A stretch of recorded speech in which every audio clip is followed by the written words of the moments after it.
That it? All right. Odyssey review. Uh, man.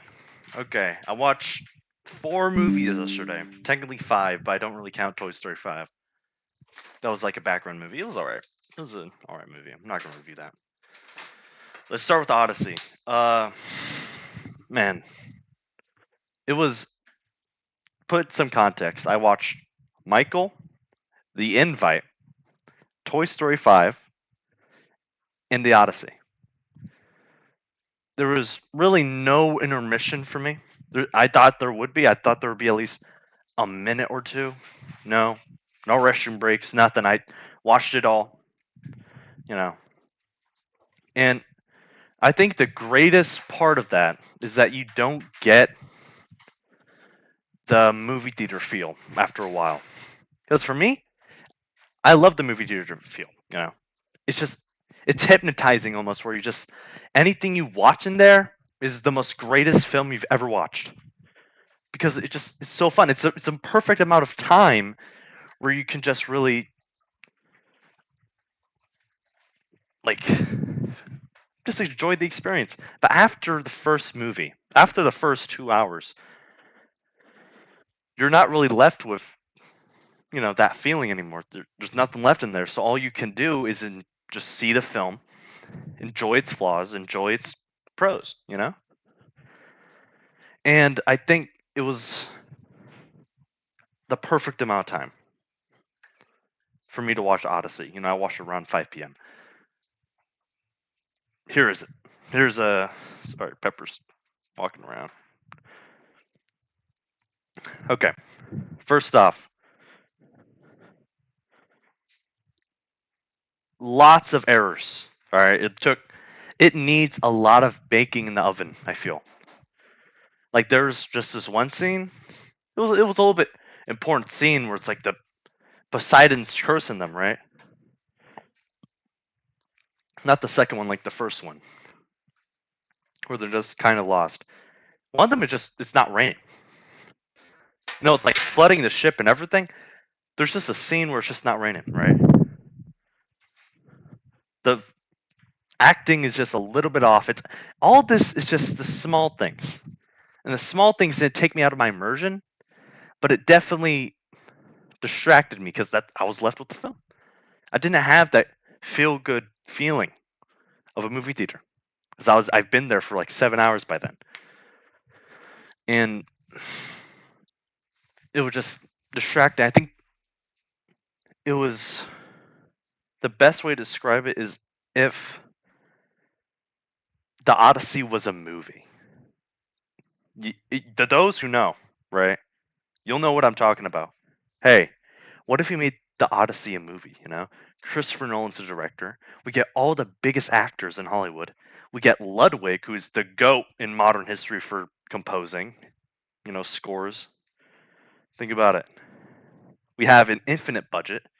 We have basically an infinite time limit if we want to. No one's waiting. We already had Oppenheimer 3 years ago. We could do another 3 years. No, I just whenever you do that, you just it's good for foreigners. No, great for foreigners. Good for Americans. You know what I mean? Because so many faces in there. You could deal with it with like I dealt with it. I dealt with this type of stuff where it's like, oh, you know, like Tom Holland is this guy. To be fair, let's get this straight. I read the Odyssey as a kid. All right, I'm not European. I just like stories. So all I had was my imagination of it and the little things. I'll get to that later, but I just had my kid self to depend on for how accurate the story was. And let's get this straight as well. Why are we bringing in like Trump? Why are we bringing this? I get it. The Odyssey is a political film, but not in the way that it's like Democrats versus Republicans. What are we talking about here? They're posting it everywhere. There's a trans and a black person. First off, black people definitely are in the Odyssey, in my imagination. You know, shit. Cyclops, man, that guy might be black. You know what I mean? Like just how I love. Trans person did a good job. The trans actor did a fine job, and I don't know why it's required for it to be in the Oscars now, where you need like diversity hires basically. But you know, only problem is that one Asian. There's no Asians in Odyssey. It's not racist. There's blacks. There's Greeks. Let's just make it whites. You know, skin color. Skin color doesn't really matter. I'd say you can make all of them black, and I think it would still work. Some of the diversity really worked out. I don't know. There's so many just star actors in the Odyssey. It's so tiresome. It's like those AI videos of a Dragon Ball. It's like this is what Dragon Ball looked like in real life, and it's like Dwayne the Rock Johnson as Vegeta, Tom Holland as damn, like he's one of them. He's always one of them. He's always in there. Goku would probably be Brad Pitt. Just all that. Gwyneth Paltrow is Android 17. It's like all that, and yeah, it's just tiresome, and you don't get used to it. You just the thing is that I don't mind actors. It's not like Hal from Malcolm in the Middle going to Breaking Bad. It's not like that. It's just if there were good actors, I wouldn't mind it. Like I could get immersed as long as you're acting well, but it just feels they just don't act that well. And that's fine. You only had 3 years to make it, but you didn't have to make it in 3 years. You know what I mean? Is somebody really limiting Christopher Nolan this much that you have to make the Odyssey in 3 years? I can't be crazy here, you know. But yeah, Matt Damon did fine. I'm not. See, the thing is that if you don't watch that many films of them, you know, they'll work out. The girl from Wakanda did really well. Tom Holland, he did fine. He's livable. Robert Pattinson, there's just so many for no reason. You could just get new actors. It doesn't have to be the biggest actor. Annie Hathaway, you know, she's good. She was good, wasn't she? I'm thinking about it. Like that just Zendaya. That doesn't work at all. No hate. Tom Holland, maybe. Zendaya, why the hell? Anybody else but Zendaya, I feel. She just doesn't work as her. The other guy, see, the actors I didn't know did amazing. Now, I don't know if it's not. I know it's not a stardom thing because I can watch Adam Sandler in Uncut Gems, and I'll treat him just like any other actor. Just if you act well enough, I will not notice you, which is what the point of a great actor is. You know, to not be noticed, to not be out of the way like The Rock or something. And it's just, of course, the score is amazing. But here's the thing. Here's the hard part with these types of films. You can't rate it as much as you want to because there is source material, right? The source material is a book I read as a kid. I don't know how accurate that is because at the end of the day, it's about their own depiction of the movie, of the book. Technically movie because there's already an Odyssey, but you know, just why? Actually, there's an Odyssey for every decade, I think. The Odyssey, Troy, SpongeBob movie, then the Odyssey or something, But like, why? It's tiresome, because the story is amazing. It's outstanding. To add on to the greatest, the goat in the modern age, Ludwig. The Siren song is probably the perfect encapsulation of regret ever. Feeling all this regret from something you caused and you try to fix yourself just for it to blow over. It's devastating. It's the most devastating feeling there could be. And Ludwig did great on that. And then over time, I didn't catch this at first. I didn't catch it in the film watching it.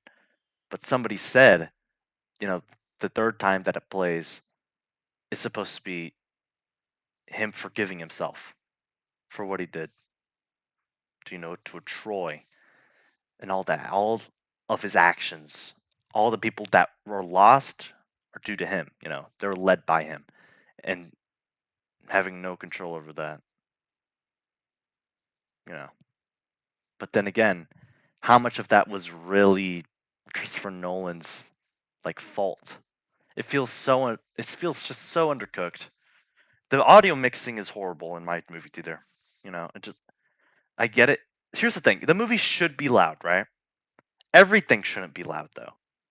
It should be loud whenever it needs to be loud. Calypso crying out, yeah, make it as loud as possible, but don't make it like the voices not good. I was almost immersed. I was almost immersed with that.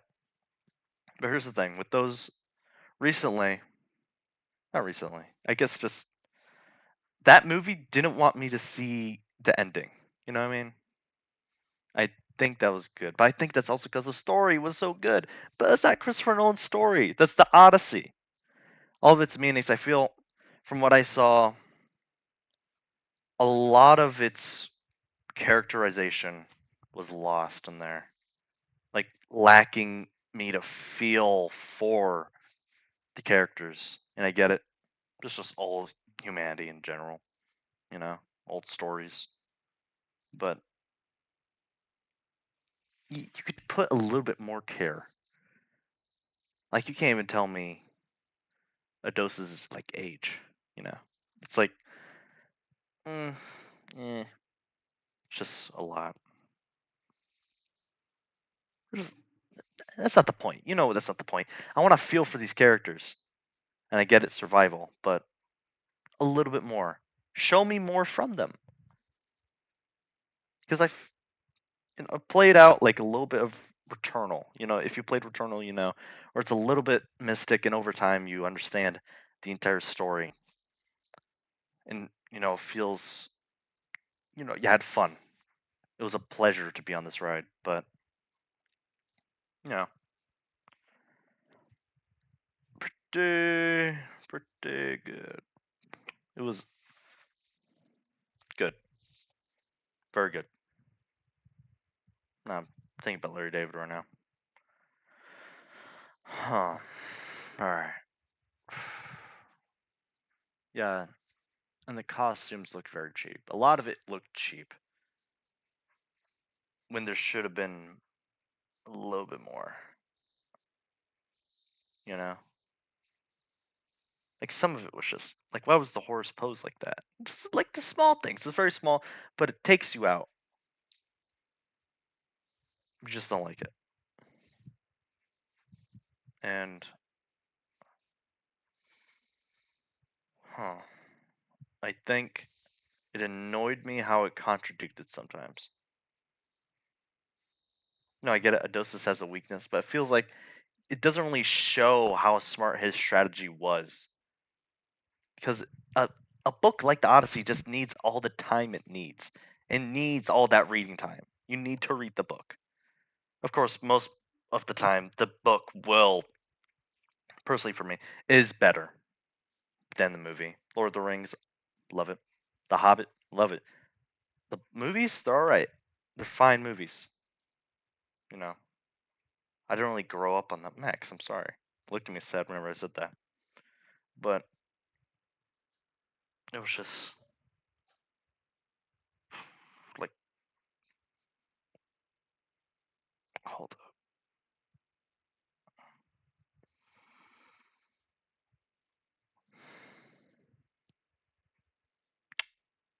I think that's all that's left on that part. Sorry, I'm tired, because that was 11 hours. I watched 5 movies technically, 4 I fully focused on. I'll get to all the other three later. Well, yeah. What am I on? I've come. These are videos, okay? This is an Odyssey video. This is an Odyssey review, pre-read review. So I read it as a kid. So I'd say it's so. It just needs to be baked. If it was baked more, I think a 9 out of 10. But it's so unfair, man. Because the Odyssey is great. What do I rate it then? What if the book is amazing, but the movie's bad? But like, dude, the book is so good, you can never make a bad movie with that. So, let's just say, don't know.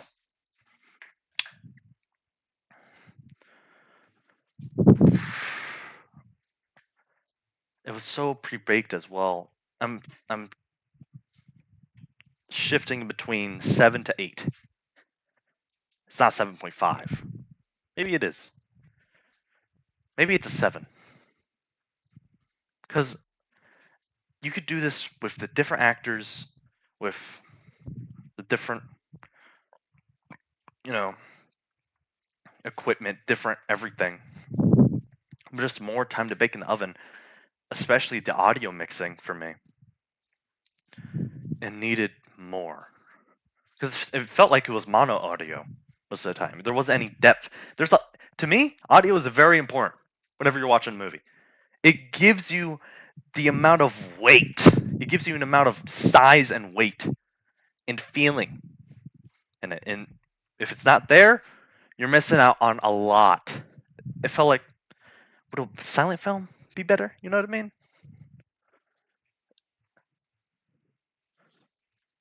What is that? I swear I'm hearing the siren song. But yeah, I think a 7 out of 10 would be the play. All right, that would be my review. 7 out of 10, The Odyssey by Christopher Nolan. I'm gonna review like another one probably with background music if that's better. All right, see y'all.